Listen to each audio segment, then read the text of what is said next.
యాకోబుకు పుట్టిన 8వ కుమారుడు. 8వ కుమారుని పేరు ఆషేర్. చెప్పండి, ఆషేర్. బహు చక్కటి పేరు, బహు అందమైన అద్భుతమైనటువంటి పేరు. ఆషేర్ జీవితం ఎలా ఉంది, ఆషేర్ను దేవుడు ఎలా ఆశీర్వదించాడు, దైవజనుడైన మోషే ఎలా దీవించాడు, ఆషేరు జీవితం మనతో మాట్లాడే ఆ ఆత్మ సంబంధమైన విషయాలు ఏంటి చూద్దాం రండి. ద్వితీయోపదేశకాండం. దైవజనుడైన మోషే ఆషేరు గోత్రాన్ని దీవించిన విధానం 33వ అధ్యాయం 24, 25 వచనాలు నేను చదువుతాను. నాతో కలిసి అందరూ చెప్పడానికి ప్రయత్నం చేయండి కాస్త పెద్దగా. ఆషేరును గూర్చి ఇట్లనెను, ఆషేరు తన సహోదరుల కంటే ఎక్కువగా ఆశీర్వదించబడును, అతడు తన సహోదరుల కంటే కటాక్షమునందును, తన పాదములను తైలములో ముంచుకును, నీ కమ్ములు ఎనపవియు ఇత్తడివినయుండును, నీవు బ్రతుకు దినములలో నీకు విశ్రాంతి కలుగును.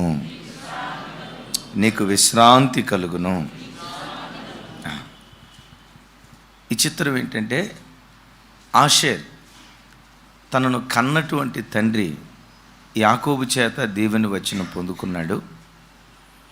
తనకు వాక్యం పెంచి పోషించేటువంటి దైవ సేవకుడి చేత ఆశీర్వాదపు వాక్కును పొందుకున్నాడు. తనను నడిపించే నాయకుడైనటువంటి మోషే ఆషేర్ని ఏమైనా ఆశీర్వదిస్తాడంటే, ఆషేర్ తన సహోదరులందరికంటే ఎక్కువగా ఆశీర్వదించబడతాడు. ముగింపులో అంటాడు, అతని బ్రతుకు దినములన్నిట అతడు విశ్రాంతిని పొందుకుంటాడు అంటాడు. యాకోబుకు మొత్తం ఎంతమంది కుమారులని విన్నాం? ఆషేరుకు ఎంతమంది సహోదరులు ఉన్నారు? ఆషేరుకు ఎంతమంది సహోదరులు ఉన్నారు? అది 12 అంటారేమని అనుకున్నా. రైట్. ఆషేరుకు 11 మంది సహోదరులు ఉన్నారు. విచిత్రం ఏంటంటే, రూబేను మొదలుకొని చిన్నవాడైన బెన్యామీను వరకు, యోసేపు కాదమ్మా, చిన్నవాడైన బెన్యామీను వరకు ఈ 12 మందిలో 11 మంది కంటే ఎక్కువ ఎవరు ఆశీర్వదించబడతారు అంటున్నాడంటే, ఆషేరు ఆశీర్వదించబడతాడు. అతడు తన సహోదరులందరికంటే ఎక్కువగా ఆశీర్వదించబడతాడు అంటున్నాడు. ఈ వాక్యం వింటున్న బిడ్డలారా, ఆ కాలంలో సహోదరులందరికంటే ఆషేరును దేవుడు ఎక్కువ ఆశీర్వదించినట్లు, ఈ కాలంలో భూమి మీద మనం బ్రతుకుతున్న మన జీవితంలో నీ దేవుని ఆశ, నీ మీద దేవునికి ఉన్న ప్రణాళిక, నువ్వు బ్రతుకుతున్న చోట నీ చుట్టూతో ఉన్న వారి కంటే నిన్ను ఎక్కువగా దీవించాలని దేవుడు ఆశపడుతూ ఉన్నాడు. నువ్వు ఎక్కడ బ్రతుకుతున్నావో, నువ్వు కంపెనీలో ఉద్యోగం చేస్తున్నావో, వ్యాపారంలో పనిచేస్తున్నావో, స్కూల్లో పనిచేస్తున్నావో, చదువుకుంటున్నావో, కాలేజీలో, ఎక్కడ నువ్వు బ్రతుకుతున్నావో, కానీ దేవుని ఆశ ఏంటో తెలుసా? నీవెక్కడున్నా తలగానే దేవుడు నిన్ను చూడాలని కోరుకుంటాడు. నీవెక్కడున్నా నిన్ను పైదానిగానే దేవుడు చూడాలనుకుంటాడు, కానీ నిన్ను తోకగా చూడటం దేవుని చిత్తం కాదు, దేవుని ప్రణాళిక కాదు. ఆమేన్. అందుకని ఇశ్రాయేలు ప్రజలతో పదే పదే అంటాడు, భూమి మీదనున్న సమస్త జనుల కంటే నేను మిమ్మల్ని ఎక్కువగా. అంటే చూడండి, దేవుని ప్రణాళిక ఏంటంటే, నీ సహోదరులందరికంటే నిన్ను ఒక ప్రత్యేకమైన స్థితిలో, స్థాయిలో నిలవబెట్టాలి అనేది నీ మీద దేవునికి ఉన్న ఉద్దేశం. విచిత్రం చూడండి, నిజమే, దేవుడు వాగ్దానం చేసినట్లుగా ఈ దినాల్లో ప్రపంచ దేశాల్లో దరిదాపుగా 800 కోట్ల మంది ప్రజలు ఉన్నారు. ఎంతమంది? ఈ 800 కోట్ల మంది ప్రజల్లో ఓ ప్రత్యేకమైన సంతతి, ఓ ప్రత్యేకమైన జాతి ఏదో తెలుసా? ఇశ్రాయేలు జాతి.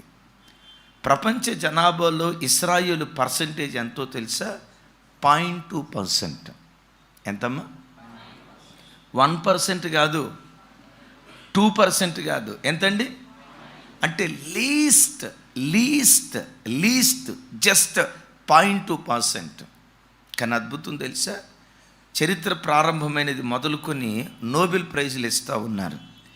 నోబెల్ ప్రైజ్ గెలుచుకున్నటువంటి వారిలో ఎక్కువగా ఎవరు గెలుచుకున్నారంటే ఇజ్రాయేలీలు గెలుచుకున్నారు. నోబెల్ అవార్డు గ్రహీతల్లో ఇజ్రాయేలీల పర్సంటేజ్ ఎంతో తెలుసా? 16%. 0.2% ఉన్న ప్రజలు చెప్పాలి.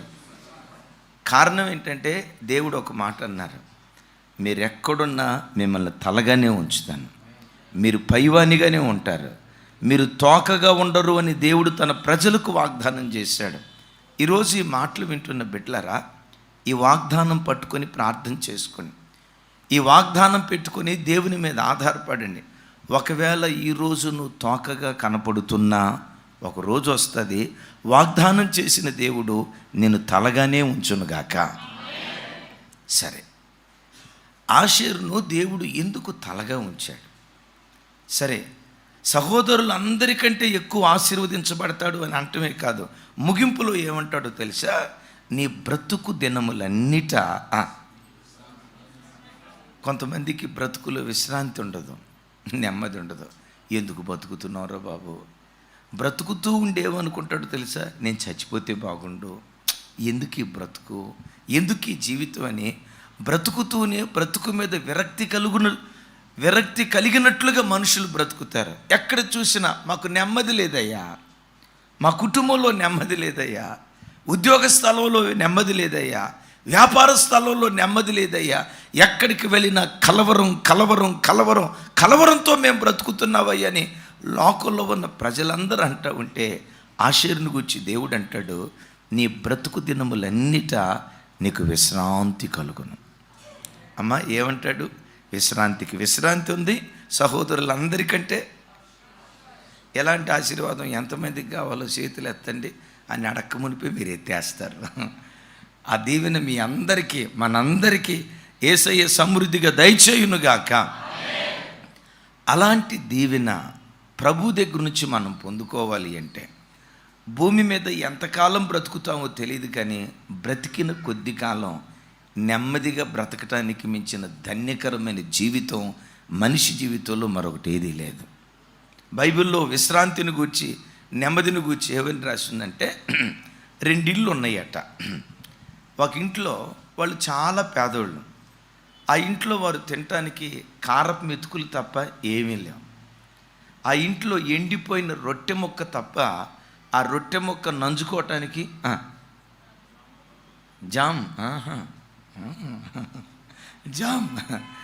జామ్ కానీ లేకపోతే ఏదో కాస్త గ్రేవీ కూర కానీ ఏమీ లేదు.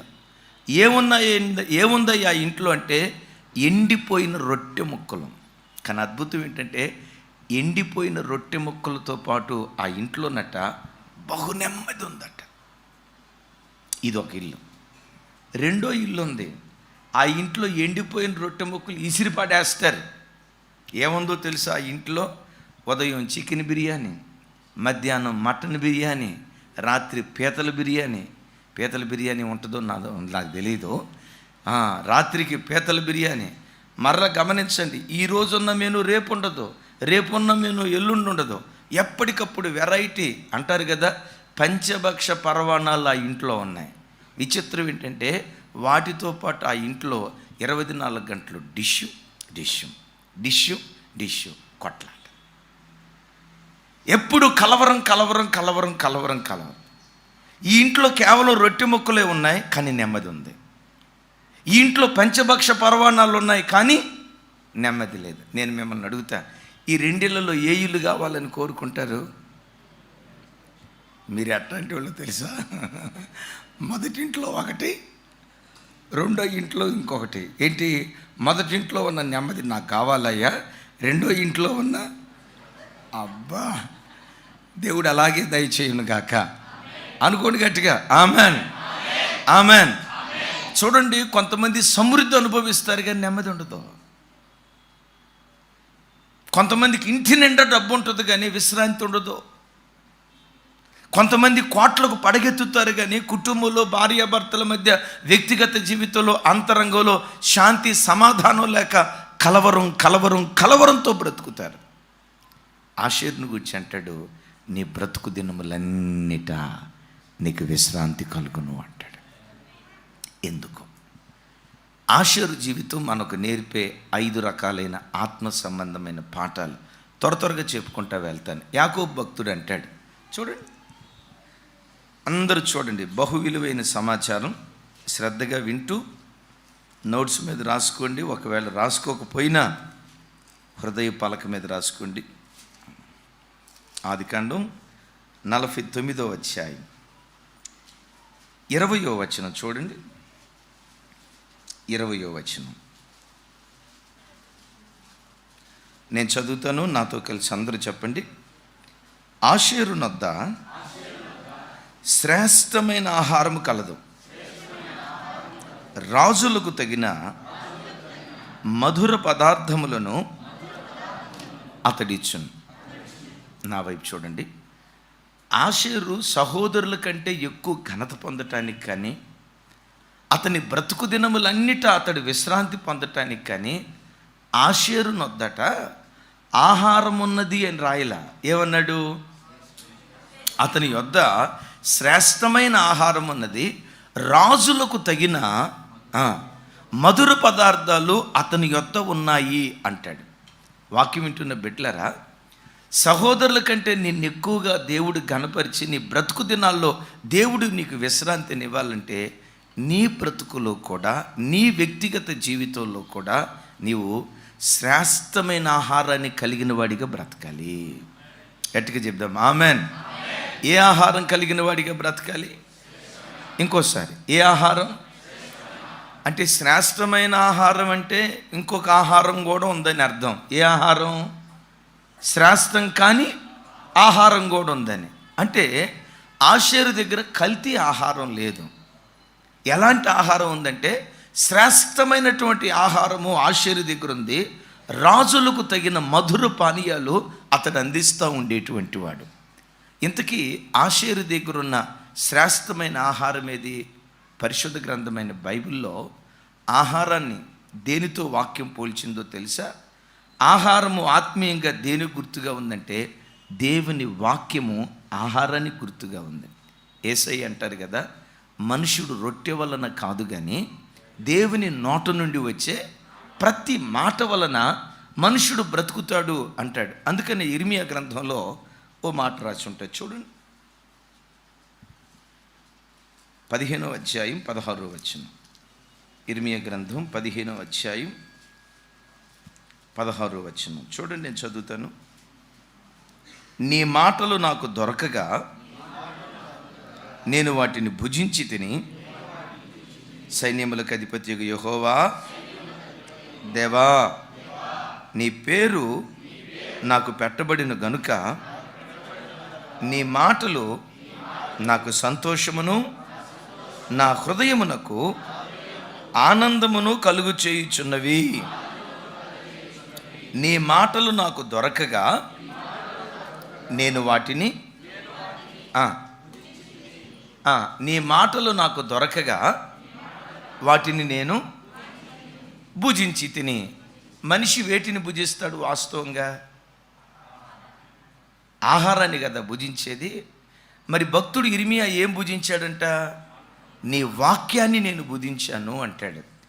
ఆషేరు యొద్ద శ్రేష్టమైన ఆహారం ఉంది అంటే ఆషేరు దగ్గర శ్రేష్టమైన దేవుని వాక్యం అనే ఆహారము కలిగి తాను బ్రతుకుతూ వచ్చాడు.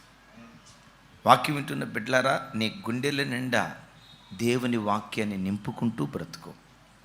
నీ హృదయము నిండా దేవుని వాక్యాన్ని, నీ అంతరంగము నిండా దేవుని వాక్యాన్ని నింపుకుంటూ బ్రతికితే ఆ వాక్యమే సహోదరులందరికంటే నువ్వు హెచ్చగున్నట్లుగా, బ్రతుకు దినములన్నిట నీకు విశ్రాంతి కలుగునట్లుగా ఆ వాక్యమే నేను బలపరుచునుగాక. అయితే గమనించండి, ఆ వాక్యం ఎలాంటి వాక్యం ఉండాలి? కల్తీ వాక్యం ఉండకూడదు. ఏ ఆహారం ఉండాలి? నిన్ననే పేపర్లో వేశారు, ప్లాస్టిక్ కోడిగుడ్లు అంట. చూస్తే కోడిగుడ్లాగే ఉంటుంది. ప్లాస్టిక్ రైస్, చూస్తే రైస్ లాగే ఉంటుంది. చెప్పండి. ప్లాస్టిక్ కోడిగుడ్డు. అది కోడిగుడ్డు నేను తిన్నామనుకోండి, ఫీవర్ హాస్పిటల్లో ఉండాలి, హాస్పిటల్లో జాయిన్ అయిపోవాలి. ఆహారం లాగే కనపడుతుంది కానీ ఇది ఆహారం కాదు. కొన్ని చోట్ల కొన్ని సంఘాల్లో వాక్యంలాగే కనపడుతుంది కానీ కొన్ని చోట్ల కలిపి చెరిపెడి వాక్యం ఉంటుంది. నీవు ఏ వాక్యాన్ని ఎన్నుకోవాలో తెలుసా? శ్రేష్టమైన ఆహారాన్ని ఆషేరు కోరుకున్నట్లుగా శ్రేష్టమైన దేవుని వాక్యాన్ని మనం కోరుకుంటూ బ్రతికితే ఆ వాక్యమే సహోదరుల కంటే మనం హెచ్చగునట్లుగా దేవుడు బలపరచునుగాక. ఆ ఆహారాన్ని కోరుకోవటమే కాదు, ఆ ఆహారాన్ని ప్రతిరోజు మనం భుజించేటువంటి వారిగా ఉండాలి. ఒకసారి యాయీరు అనే ఒక ఆయన తన కుమార్తె చనిపోతే యేసయ్య దగ్గరికి వచ్చారు. యేసు ప్రభువారు ఆ ఇంటికి వెళ్ళి చిన్నదానా లే అన్నారు. యేసు ప్రభు మాట వినటంతో ఆ చిన్నది లేచింది. చనిపోయిన చిన్నది లేచింది. లేచిన వెంటనే యేసయ్య ఆ ఇంటి యజమానుడితో ఏమన్నారు తెలుసా? ఈ చిన్నదానికి ఆహారం పెట్టండి అన్నాడు. నేనంట, ఆ చిన్నది ఎందుకు చనిపోయింది? ఆ చిన్నది ఎందుకు చనిపోయింది? బిడ్లరా, దేవుని వాక్యమనే ఆహారాన్ని నువ్వు భుజించకపోతే ఆత్మలో చచ్చిపోతావు. దేవుని వాక్యమనే శ్రేష్ట ఆహార పదార్థాన్ని ప్రతిరోజు నువ్వు సేవించకపోతే ఆత్మలో చనిపోయే ప్రమాదం ఉంది. ఆత్మలో దేవుని కొరకు నువ్వు బ్రతకాలన్నా, ఆత్మలో దేవుని కొరకు నువ్వు నిలవబడాలన్నా వాక్యమనే ఆహారాన్ని ప్రతి దినం మనం భుజించేవారిగా ఉందుముగాక. ఆషేరు యొద్ద ఏముందట? రాజులకు తగిన మధుర పదార్థాలు ఉన్నాయి అంటాడు. ఎంతకా రాజులు ఎవరు? రాజులకు అందించే ఆ మధుర పదార్థం ఏంటి? మంచి మాట చెప్తాను.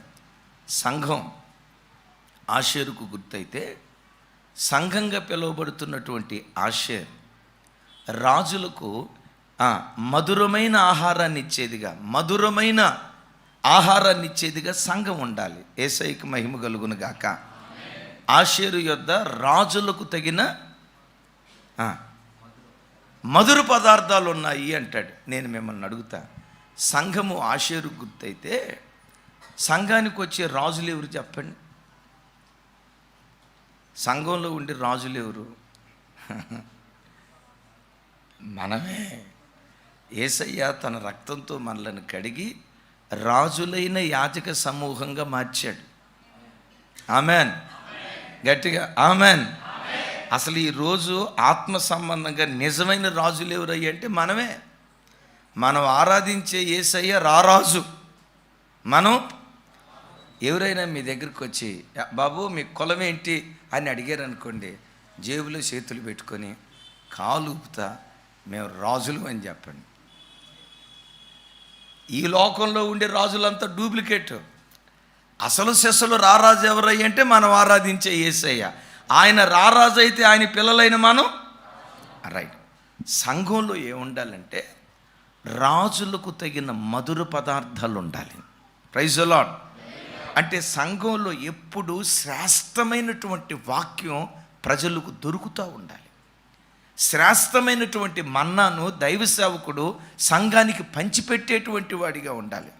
ప్రజలు ఆకలితో వాక్యం వినాలని మందిరానికి పరిగెత్తుకుంటూ వస్తూ ఉంటే గమనించండి, రాజులంతా మందిరానికి పరిగెత్తుకుంటూ వస్తూ ఉంటే రాజులు దైవ సన్నిధికి వచ్చినప్పుడు ఆ రాజుల ఆకలి తీర్చేటట్లుగా అనేక రకాలైన రుచికరమైన ఆహార పదార్థాలు దైవ సేవకుడు వండి వార్చి ప్రజలకు సిద్ధపరిచేటువంటి వాడిగా ఉండాలి. నేను మిమ్మల్ని ఒక మాట అడుగుతా.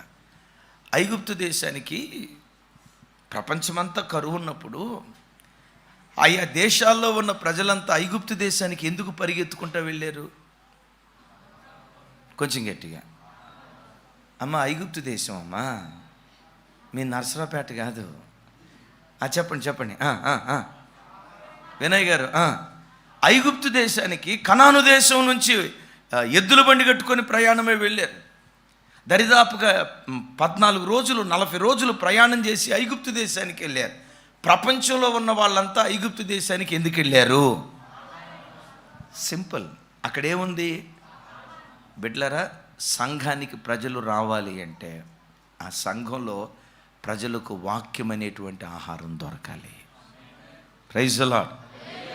కొంతమంది నన్ను అడుగుతారు, ఏమండి పాస్టర్ గారు, నిజమే, ఏమండి పాస్టర్ గారు, మీ చర్చికి ఎవరైనా వస్తే ఇక మీ చర్చి వదిలిపెట్టరో, ఇక అట్లాగే అతుక్కుపోతారు, వాళ్ళు అతుక్కుపోయేటట్టుగా మీరేమన్నా ఫెవికిక్ అంటిస్తారా అంటారు కొంతమంది. నిజమే. 2002 సంవత్సరంలో మనం చర్చి స్టార్ట్ చేసాం. 2002 సంవత్సరంలో ప్రారంభ సంవత్సరంలో ఒక 50 కుటుంబాలు వచ్చాయి.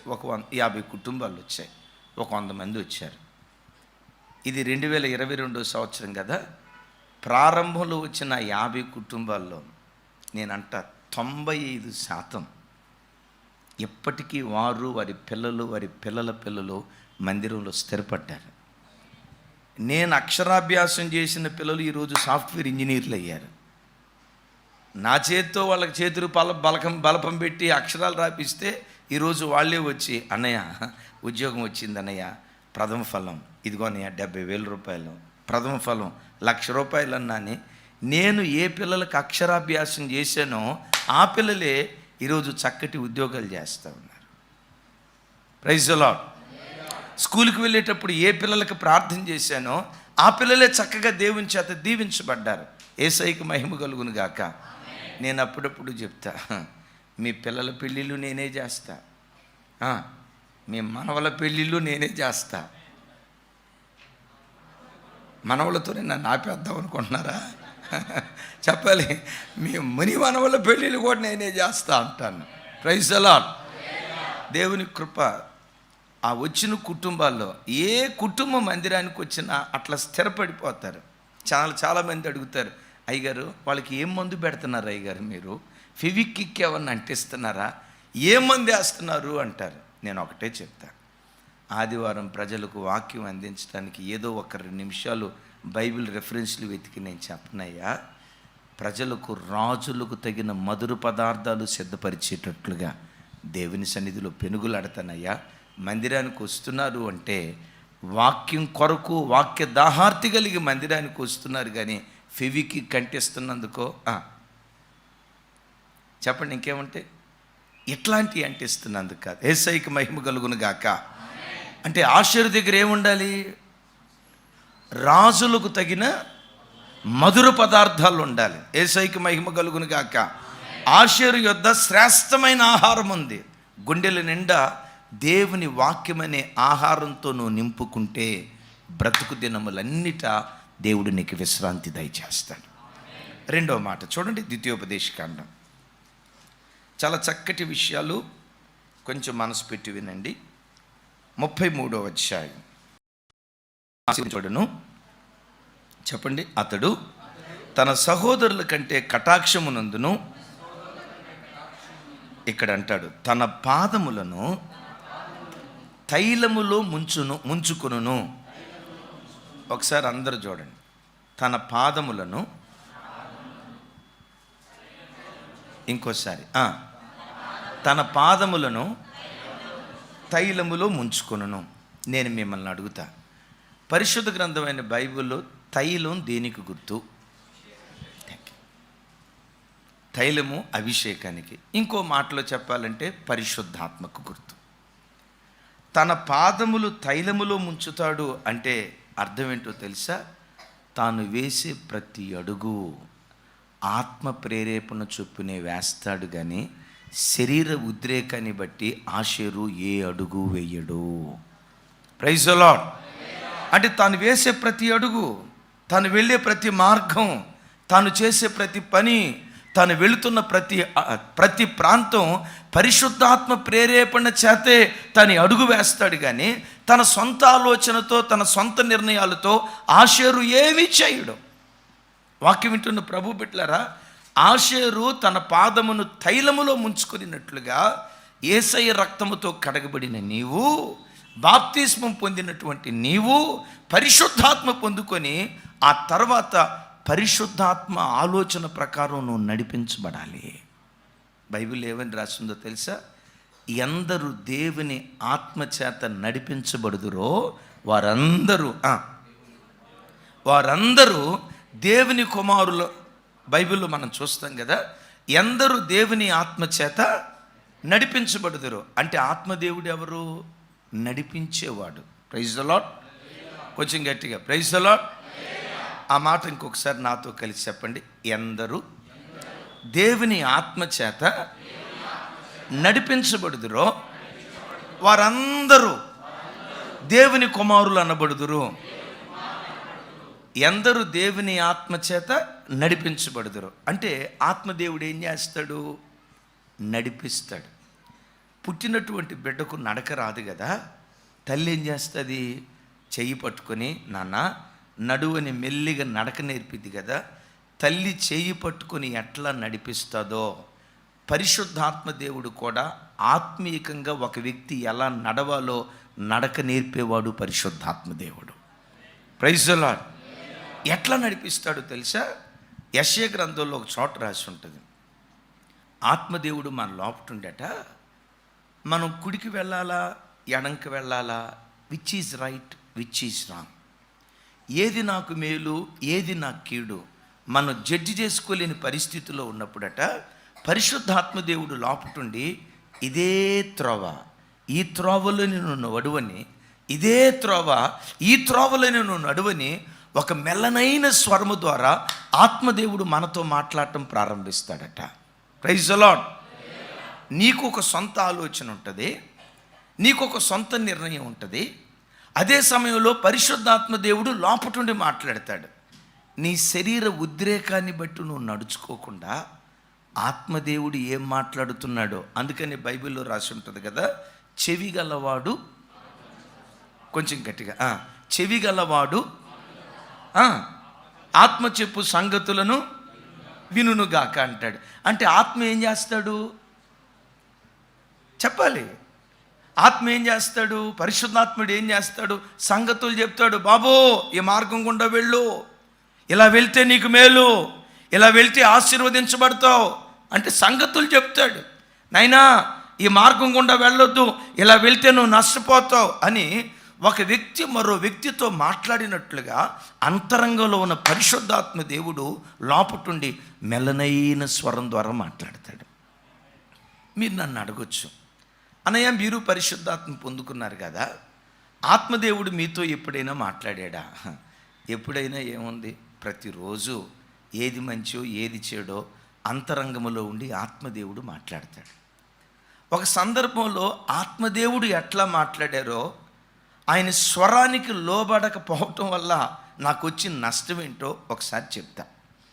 నేను ఉద్యోగం చేసే రోజుల్లో అప్పుడే కొత్తగా ఈ క్రెడిట్ కార్డులు వచ్చాయి. అది 98 ఆ ప్రాంతం, 98, 99. స్టాండర్డ్ చార్టెడ్ ఆ రోజుల్లో ఉండేది. స్టాండర్డ్ చార్టెడ్, రెండోది సిటీ బ్యాంక్. స్టాండర్డ్ చార్టెడ్ ఇప్పుడుందో స్టాండర్డ్ చార్టెడ్ అన్నా ఉందా?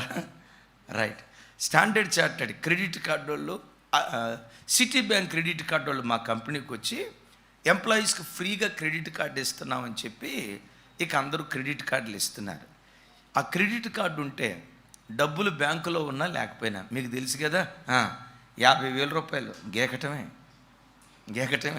బట్టలు కావాలన్నా వెళ్ళటం, గీకేసేయటం, బట్టలు వచ్చేస్తాయి. ఇలాంటి పద్ధతి ఆ రోజుల్లో కొంచెం కొత్త. యవనస్తులం కదా, నా తోటి ఎంప్లాయీస్లో కొంతమంది ఈ క్రెడిట్ కార్డు జేబులో పెట్టుకొని ఈ కార్డు చూస్తారు. దీని ఖరీదు ఎంతో తెలుసా? 50, 2 కలిపి 1,00,000. ఇప్పుడు నా జేబులో ఎంత ఉన్నాయో తెలుసా? అది ఒక ఫ్యాషన్ లాగా అయిపోయేది. నాకు కూడా వాళ్ళ మాటలిన్న తర్వాత చెప్పాలా, నాకు కూడా వాళ్ళ మాటలిన తర్వాత మనం కూడా తీసుకుందాం అనిపించింది. తీసుకుంటే తర్వాత పరిస్థితి ఏంటో తెలియదు మనకి, కానీ జేబులో ఉండాలా అని చెప్పి నేను కూడా తీసుకుందాం అనుకున్నా. లోపటి నుంచి పరిశుద్ధాత్ముడు అంటాడు, రేయ్ ఇట్లాంటి హెచ్చులకు పోకు. హెచ్చులు తెలిసే తెలియదమ్మా. ఎట్లాంటి హెచ్చులకు పోకు, ఎట్లాంటి బడాయికి పోకు, సైలెంట్గా ఉండు. నేను అన్నా, ప్రభా తీసుకుంటా కానీ అయ్యా కార్డు వాడనయ్యా.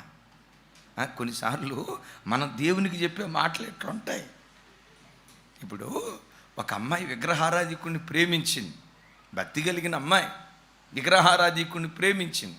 గమనించండి, విశ్వాసికి అవిశ్వాసికి పొత్తు ఉంటుందా? ఈ ప్రభువు నమ్ముకున్న బిడ్డలు అన్ని బిడ్డలను వివాహం చేసుకోవచ్చా? చేసుకోకూడదు. వాక్యం చెప్తా ఉంటే మనోడు ఏం చెప్తాడో తెలుసా? ప్రభువా, నా ప్రవర్తన ద్వారా భర్తను రాబట్టుకుంటానయ్యా. రాబట్టుకోవటం కాదు, పోబట్టుకోబడతాం అంటే వాడు తీసుకొని వెళ్ళిపోతాడు. అయ్యా, సత్ప్రవర్తన ద్వారా రాబట్టుకోవచ్చునని బైబిల్లో రాసి ఉంది కదా.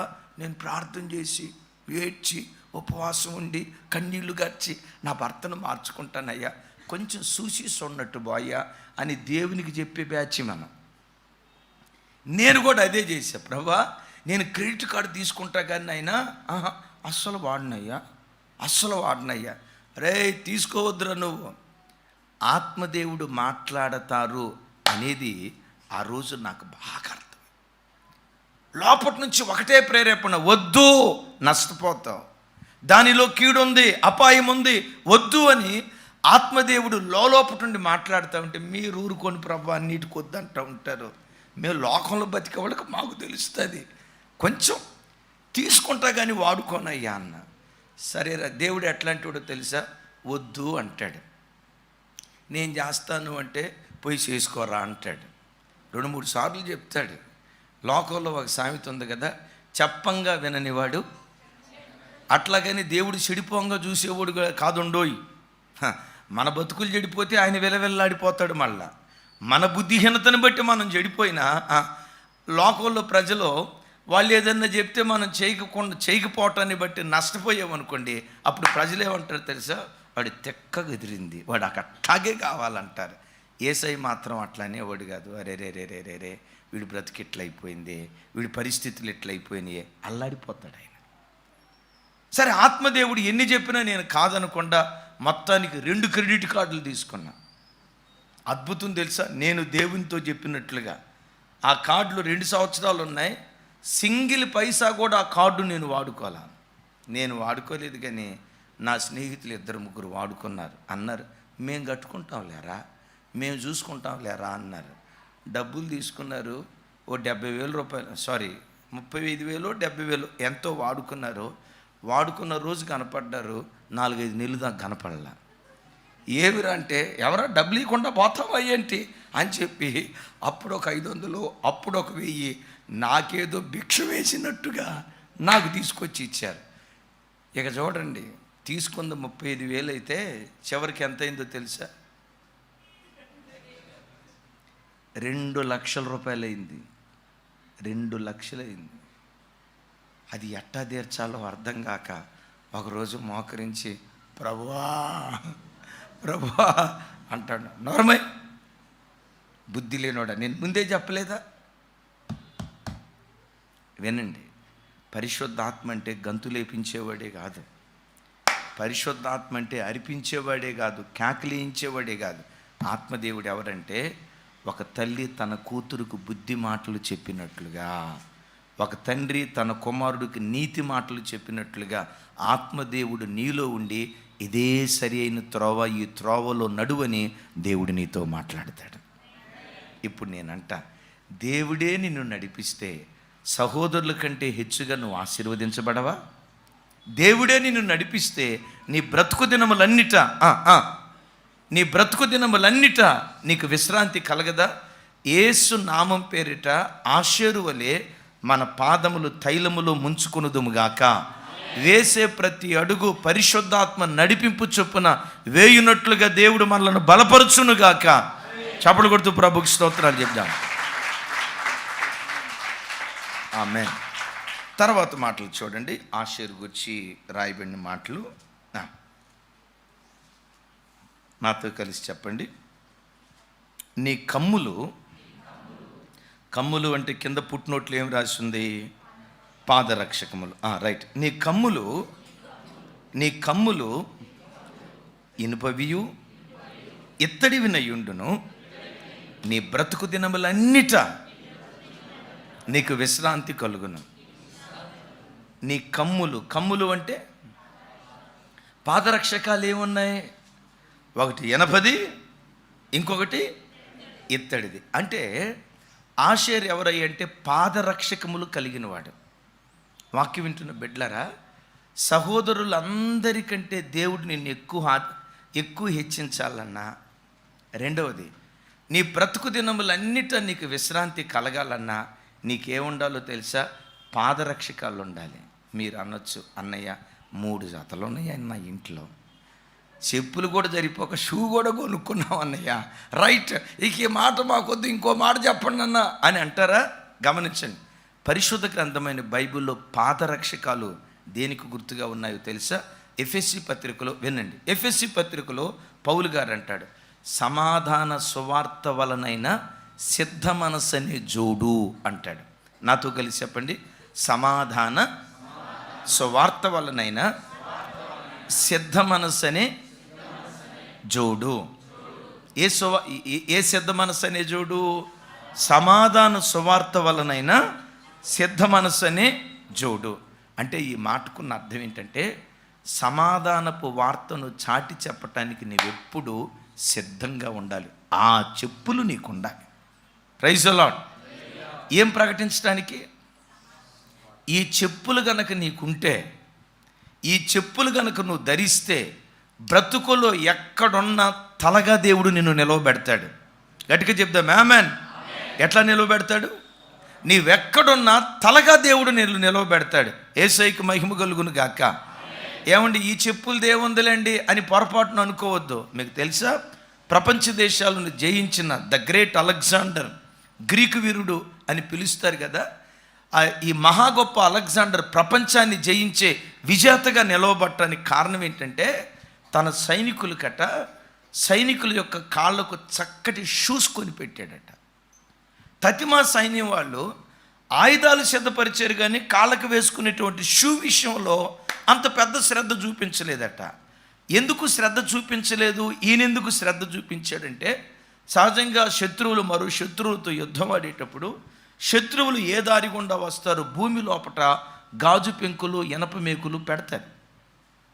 షూ సరైనవి కాకపోయాయి అనుకోండి, సైనికుడు పరిగెత్తుకుంటూ వచ్చేటప్పుడు శత్రువుతో యుద్ధం చేయక మునిపే అతడి కాళ్ళతో గాజు పెంకులు యుద్ధం చేస్తాయి. కాళ్ళల్లో మొలలు గుచ్చుకుంటాయి, ఇనప మేకులు గుచ్చుకుంటాయి. ఇక యుద్ధం చేయటం దేవుడేరు. అందుకనే అలెగ్జాండర్ తన సైన్యం గొప్ప విజయాన్ని సాధించడానికి కారణం ఏంటంటే, కాళ్ళకు వేసుకున్నటువంటి చెప్పులు, షూస్. Praise the lord. వాక్యం వింటున్న బిడ్డలారా, భక్తి జీవితంలో దేవుడు నిన్ను ఒక విజేతగా నిలవబెట్టాలంటే నీ కాళ్ళకెప్పుడు సమాధాన సువార్తను చాటి చెప్పటానికి ఎప్పుడూ నువ్వు సిద్ధపడాలి. Praise the lord. ఏ సమాధాన సువార్త?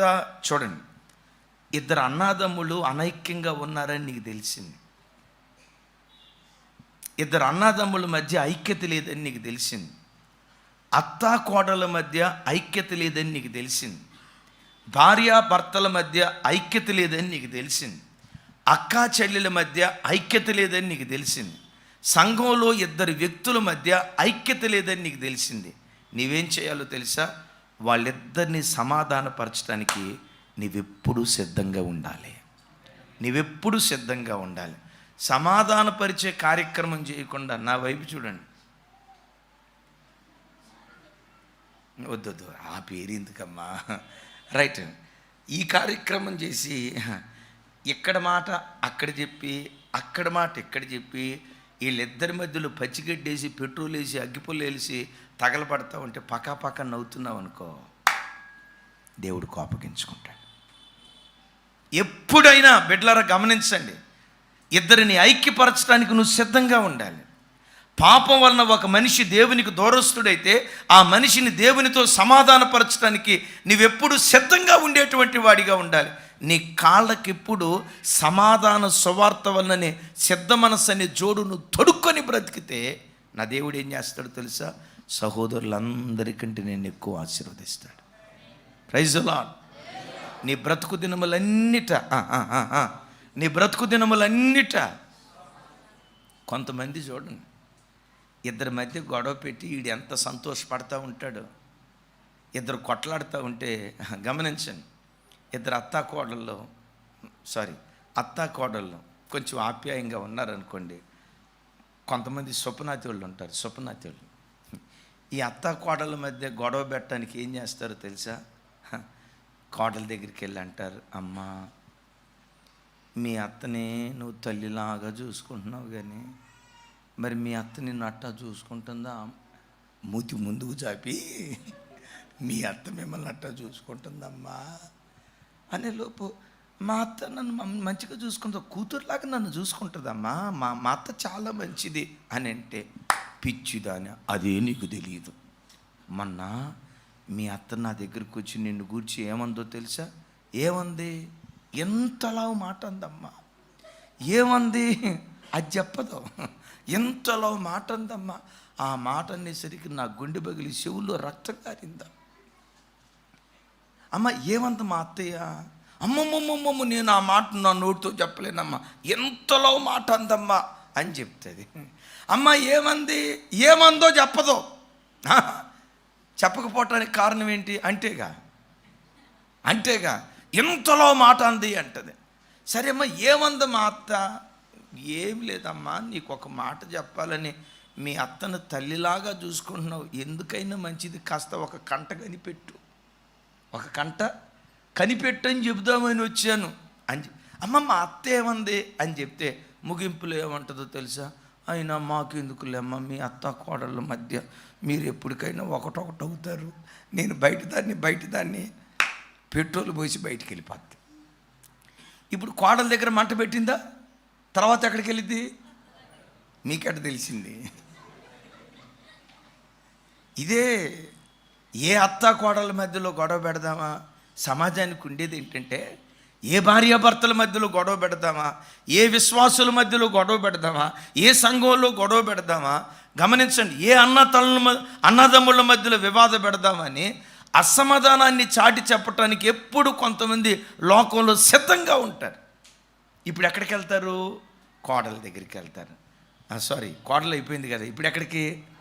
అత్త దగ్గరికి వెళ్ళి, అక్కయ్య అంటది, ఏమి చెల్లిమ్మా ఈ మధ్య అంట్లు మీ కోడలు దవ్వుతున్నట్టుందే అంటది.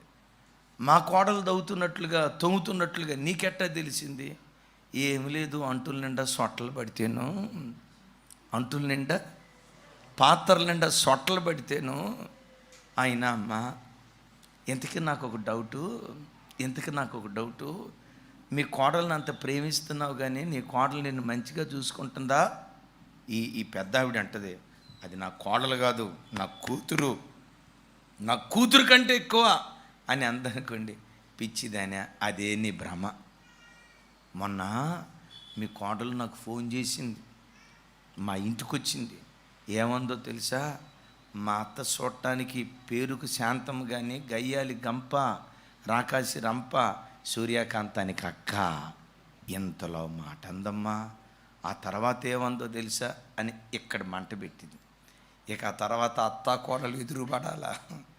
విషయం ఏంటో తెలుసా? రష్యా ఉక్రెయిన్ యుద్ధమైన సంవత్సరాలలో ఆరిపోయింది. ఈ యుద్ధం స్టార్ట్ అయితే వాళ్ళన్నా చావాలా, ప్రభు రాకడన్నా రావాలా. అప్పటి వరకు మండుతూనే ఉంటుంది. కొంతమంది ఏం చేస్తారో తెలుసా?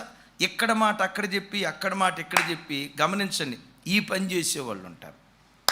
అలాంటి పని ఎవరైనా చేస్తే వాళ్ళను గూర్చి దేవుడు ఏమంటాడో తెలుసా? చూడండి ఆ మాట, కీర్తనల గ్రంథం 37వ కీర్తన. అందరూ చూడండి, 37వ కీర్తన 37, 38 చరణాలు. నాకు ఈ మాట నిజంగా భయాన్ని పుట్టించే మాట. 37, 38 వచనాలు నాతో కలిసి చెప్పండి. నిర్దోషులను కనిపెట్టుము, యథార్థవంతులను చూడుము, సమాధానపరచు వారి సంతతి నిలుచును, కానీ ఒక్కడైనను నిలవకుండా అపరాధులు నశించెదరు, భక్తిహీనుల సంతతి నిర్మూలమగును. మరొక్కసారి, సమాధానపరచు వారి సంతతి నిలుచును. నా వైపు చూడండి, వినండి. అయ్యా, ఎవరి మధ్య అయినా గొడవ ఉన్నట్లుగా నీకు తెలిస్తే, నిజదేవుడు తెలియక దేవునికి ఎవరైనా దూరమైనట్లుగా నీకు తెలిస్తే వాళ్ళ యొద్దకు వెళ్ళి వారిని దేవునితోనూ సమాధానపరిచిన, వాళ్ళిద్దరినీ సమాధానపరిచిన దాన్ని బట్టి దేవుడు ఏమంటాడో తెలుసా? సమాధానపరుచు వారి సంతతి నిలుస్తుంది. భూమి మీద నువ్వు సమాధానపరిస్తే ఆ ఆశీర్వాదం నీ సంతానం మీదకి దిగొస్తుందంట. Praise the Lord. నీ పిల్లల మీదకి దిగొస్తుందట. సమాధానపరుచు వారి సంతతి నిలుచును కానీ ఒక్కడైనను నిలవకుండా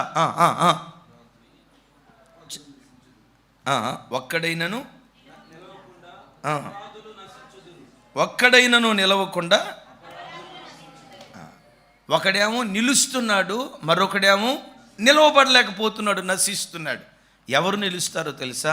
సమాధానపరిచేవారు నిలుస్తారు. అద్భుతం. ఆషేరు తన పాదాలకు పాదరక్షకాలు తొడుక్కున్నాడు. మనం తొడుక్కోవలసిన పాదరక్షకాలు ఏంటంటే ఎక్కడికి వెళ్ళినా యేసయ్యను ప్రకటిస్తూ ఉండాలి, సమాధానం లేని ప్రజలను సమాధానపరిచేటువంటి వారిగా ఉండాలి. ఆ పని ఎవరైతే చేస్తారో సహోదరుల కంటే వాళ్ళని ఎక్కువ ఆశీర్వదిస్తాడు.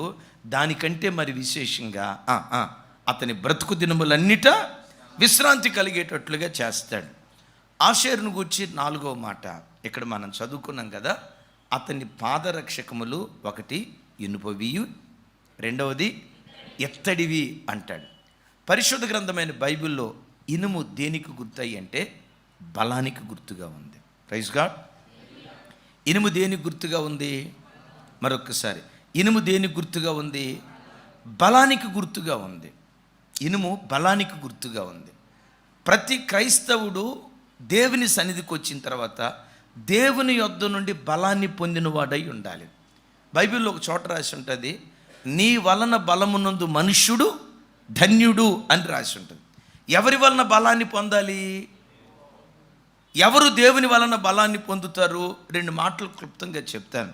బైబిల్లో ఒక చోట యెషయా గ్రంథం వినండి, 40వ అధ్యాయంలో ఏమని రాసి ఉంటుందంటే, యవనస్తులు తప్పక త్రుటిల్లుదురు అని చెప్తూ అయితే యెహోవా కొరకు ఎదురుచూచువారు నూతన బలాన్ని పొందుతారు. పక్షిరాజులాగా రెక్కలు చాపి అలయక పైకి ఎగురుదురు అంటాడు. ఒక వ్యక్తి మీదకి దేవుని బలం దిగి రావాలంటే, దేవుని బలం ఈ మానవ మాతృని దర్శించేటట్లుగా చేసేది ఏదో తెలుసా? ప్రార్థన. Praise the Lord. ఒక నరమాతృణ్ణి దేవుడు తన బలంతో ఆవరించాలంటే ఆ వ్యక్తి ప్రార్థనాపరుడై ఉండాలి. యెహోవా కొరకు ఎదురుచూచువారు నూతన బలాన్ని పొందుతారు. యెహోవా కొరకు ఎదురుచూచువారు నూతన బలాన్ని పొందుతారు. అతని పాదములు ఎనపవి అంటే దాని అర్థం ఏంటో తెలుసా? అతడు యెహోవా కొరకు కనిపెట్టి దేవుని చేత బలపరచబడినటువంటి వాడు. గమనించండి, దేవుని బలమే గనక నీ మీదకు దిగొస్తే, అపోస్తులైన పౌలు గారు అంటారు, నన్ను బలపరచు క్రీస్తు ద్వారా నేను సమస్తము చేయగలుగుతాను అంటాడు. ఏం చేయగలుగుతానంటాడు? ఎవరి ద్వారా? దేని ద్వారా? నన్ను బలపరిచే క్రీస్తు యొక్క బలం ద్వారా నేను సమస్తము చేయగలుగుతాను అంటాడు.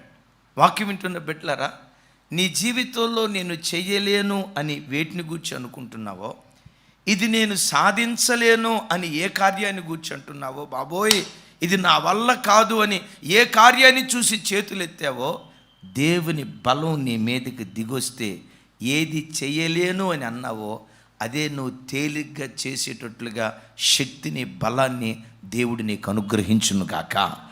ఆ బలాన్ని దేవుడు నీకు అనుగ్రహించునుగాక. దేవుని బలం నీ మీదకు దిగొస్తే నీవు కూడా అంటావు, నన్ను బలపరుచు క్రీస్తు ద్వారా నేను సమస్తము చేయగలను అంటాడు. దేవుని బలం నీ మీదకి దిగొస్తే మానవ బలంతో నీవేది చేయలేకపోయావో దాన్ని చేయగలిగేటట్లుగా ఆ బలం నేను బలపరుస్తుంది. బైబిల్లో ఒక అద్భుతమైన సంగతి మీకు చెప్తా. నా వైపు చూస్తూ ఈ మాట వినండి. చాలా అద్భుతమైన సంగతి. కర్మేలు పర్వతం మీద ఏలియా, రాజైన ఆహాబు ఉన్నారు.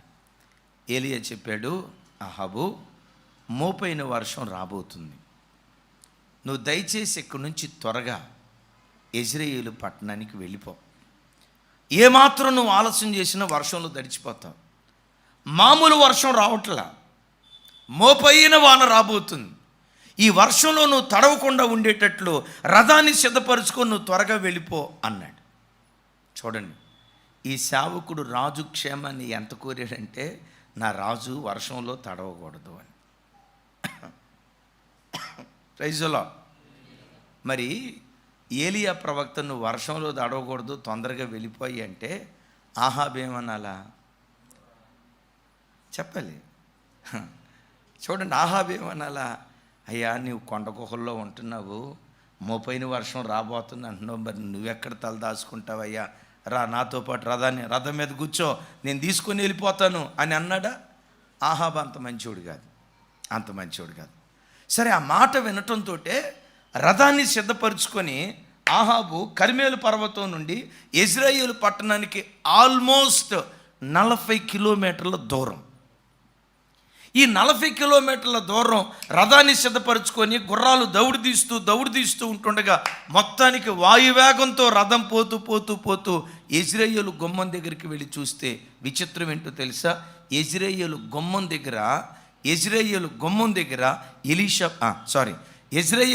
దగ్గర ఏలియా ప్రవక్త నిలవబడి ఉన్నాడు. Praise the Lord. ఎవరు నిలవబడి ఉన్నారు? ఈయనకు అర్థం కాల, ఇదేంట్రా బాబు, నేను రథం మీద వచ్చాను, గుర్రం మీద వచ్చాను, నాకంటే ముందుగా ఏలియా వచ్చాడేంటి అని అంటే ఏలియాని అడుగుతున్నాడు, ఏలియా నీ కూడా నాకులాగా రథాలు గుర్రాలు ఉన్నాయా, ఎట్లా వచ్చావు? ఏలియా ఏమంటాడు తెలుసా? యెహోవా హస్తము ఏలియాని బలపరచగా. ఎవరి హస్తం? యెహోవా హస్తము ఏలియాని బలపరచగా. నా వైపు చూడండి, యెహోవా హస్తము ఏలియాని బలపరచగా రథాలు గుర్రాలు కలిగిన వాడు సాధించలేని విజయాన్ని దేవుని చేత బలపరచబడిన వాడు సాధించగలిగాడు. గట్టిగా ఈ మాటకున్న అర్థం ఇంకో కోణంలో చెప్తా.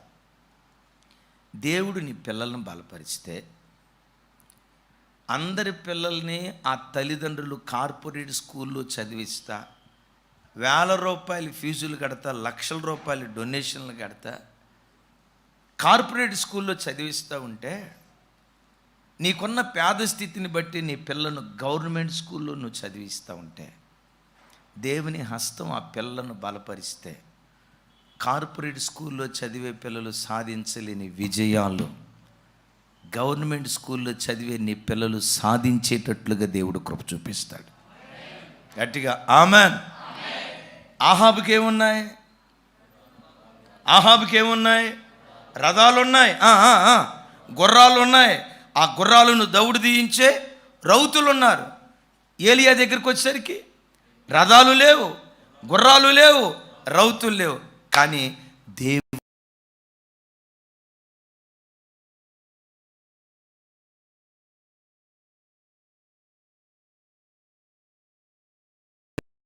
ఉదయం పడకల మీద నుంచి లేవటంతో, దేవా ఈరోజు నేను లోకంలోకి వెళ్తున్నాను, నా కార్యాలు సఫలమయ్యేటట్లుగా నా బలంతో నేను చేయలేనయ్యా, నీ బలంతో నన్ను ఆవరించు, నీ బలంతో నన్ను కమ్ము, నీ బలంతో నన్ను బలపరచు అని ఆయన బలాన్ని పొందుకొని నువ్వు అడుగు పెడితే, అప్పుడు నువ్వు కూడా అంటావు, నన్ను బలపరచు క్రీస్తు ద్వారా నేను సమస్తము. అతని పాదములు, సౌండ్ పెంచాలా, అతని పాదములు ఇనపవి. రెండవది, అతని పాదములు ఇత్తడి. ఇనుమేమో బలానికి గుర్తు. ఇత్తడికి ఉన్న ప్రత్యేకత ఏంటంటే, ఇనుముకు తుప్పు పట్టిద్ది కానీ ఇత్తడికి తుప్పు పట్టదు. Praise the Lord. మరోసారి ప్రైజ్ ది లార్డ్. ఇప్పుడు కొన్ని దేవాలయాల దగ్గర బయట ధ్వజస్తంభాలు నిలవబెడతారు కదా, ఆ ధ్వజస్తంభాలు దేనితో చేయబడి ఉంటాయి? ఎక్కడైనా ఇనప స్తంభాలు నిలవబెట్టినట్టుగా చూసారా? ఎందుకు నిలవబెట్టరు చెప్పండి? వర్షం పడింది అనుకోండి, నీళ్ళలో నానింది అనుకోండి, ఆ వర్షానికి తడిచి ఎండకు ఎండి వానకు నానిన తర్వాత ఇనుము ఆటోమేటిక్గా తుప్పు పట్టిపోద్ది. కానీ ఇత్తడికి ఉన్న గుణం ఏంటో తెలుసా? తుప్పు పట్టదు. ప్రతి క్రైస్తవుడు తన బ్రతుకులో తుప్పు పట్టని ఇత్తడిలాగా బ్రతకాలి. ఏ తుప్పు? పాపమనే తుప్పు నీకు పట్టకూడదు. అపవిత్రత అనేటువంటి తుప్పు నీకు పట్టకూడదు. లోకంలో ఉండే యవన ఆశా ఇచ్చలనే తుప్పు నీకు పట్టకూడదు. లోకంలో ఎంతోమంది బలవంతులుగా పిలువబడినటువంటి ఇనుములాంటి వ్యక్తులు వాళ్ళ జీవితంలో ఎత్తడి అనుభవం లేక, అంటే తుప్పు పట్టని అనుభవం లేక ఆత్మీయతను పోగొట్టుకున్నారు. నేను మిమ్మల్ని అడుగుతా, సంసోను బలవంతుడా కాదా? సంసోను ఇనుమే, కానీ ఏం కాలేదు. సౌండ్ పెంచాల. సంసోను ఇనుమే, కానీ సంసోను బలవంతుడే కానీ అతనికి తుప్పు పట్టింది. ఏంటో తెలుసా? యవ్వన కాలములో కాముకత్వపు దురాశలు సంసోనును పాడు చేసి ఆ బలవంతుని బలహీనుడిగా మార్చి గుడ్డోడిగా మిగిల్చాయి. ఈ మాటలు వింటున్న యవ్వన బిడ్డలారా, దేవునికి నీ మీద ఒక ప్రత్యేకమైన ప్రణాళిక ఉంది. నా వైపు చూడు. దేవుని ప్రణాళిక ఏంటో తెలుసా? నీ అన్నదమ్ముళ్ళ మధ్యలో నిన్ను ఒక ప్రత్యేకమైన వాడిగా నిలవబెట్టాలని దేవుడు కోరుకుంటున్నాడు. నీ అక్క చెల్లెల మధ్యలో నిన్ను ఒక ప్రత్యేకమైన దానిగా నిలవబెట్టాలని దేవుడు ఆశపడుతున్నాడు. నా దేవుని ప్రణాళిక ఏంటో తెలుసా? నీ సహోదరుల కంటే నిన్నెక్కువగా దేవుడు ఆశీర్వదించాలనుకుంటున్నాడు. నీవెక్కడ బ్రతుకుతున్నావో నా దేవుని ప్రణాళిక ఏంటంటే నిన్ను తలగానే ఉంచాలని అనుకుంటున్నాడు. ఎందుకో తెలుసా? ఆయన నామ మహిమార్థమై. దేవుడు అలా నిన్ను తలగా ఉంచాలంటే తుప్పు పట్టనివ్వకు. ప్రత్యక్ష గుడారంలో తుమ్మకర్రను వాడేవాళ్ళు. ఆ తర్వాత సొలొమోను దేవుని మందిరాన్ని కట్టినప్పుడు దేవదారు కర్రను వాడాడు. Praise the Lord. గట్టిగా ప్రైజ్ ది లార్డ్ చెప్పండి. ఏ కర్రలను వాడాడు? చెప్పాలి. ఏ కర్రలను వాడాడు తల్లి? తుమ్మకర్ర. రెండవది దేవదారు కర్ర. ఈ రెండు కర్రలకు ఉన్నటువంటి విచిత్రం ఏంటంటే ఈ కర్రలకు చెదలు పట్టవు. ఏం పట్టవు? చెప్పాలి. ఏం పట్టవు? దేవుని మందిరంలో చెదలు పట్టని తుమ్మకర్రలాగా నువ్వు బ్రతకాలి. దేవుని మందిరములో చెదలు పట్టని దేవదారు మ్రానులాగా నువ్వు బ్రతకాలి. దేవుని మందిరంలో తుప్పు పట్టని ఇత్తడి స్తంభంలాగా దేవుని కొరకు నువ్వు నిలవబడాలి. అలా నువ్వు బ్రతికితే ఏ పాపపు తుప్పు నీకు అంటకుండా, ఐగుప్తు దేశంలో యోసేపు పాపపు తుప్పు తనకు అంటకుండా తనను తాను కాపాడుకోలేదా? బబులోను దేశంలో అపవిత్రత అనే తుప్పు తనకు అంటకుండా తను తాను కాపాడుకోలేదా? వాళ్ళట్లా కాపాడుకోవటాన్ని బట్టే రైట్. యోసేపు ఐగుప్తు దేశంలో పాపపు తుప్పు తనకు అంటకుండా తను తాను కాపాడుకున్నాడు కదా. కాపాడుకున్న యోసేపుని ఏం చేశాడు? తన సహోదరుల కంటే ఎక్కువగా దేవుడు ఆశీర్వదించాడు. బబులోను దేశానికి ఎంతోమంది చెరలోకి వెళ్ళారు. ఒక్క దానియేలు మాత్రమే కాదు, కొన్ని వేల మంది యవనస్తులు వెళ్ళారు.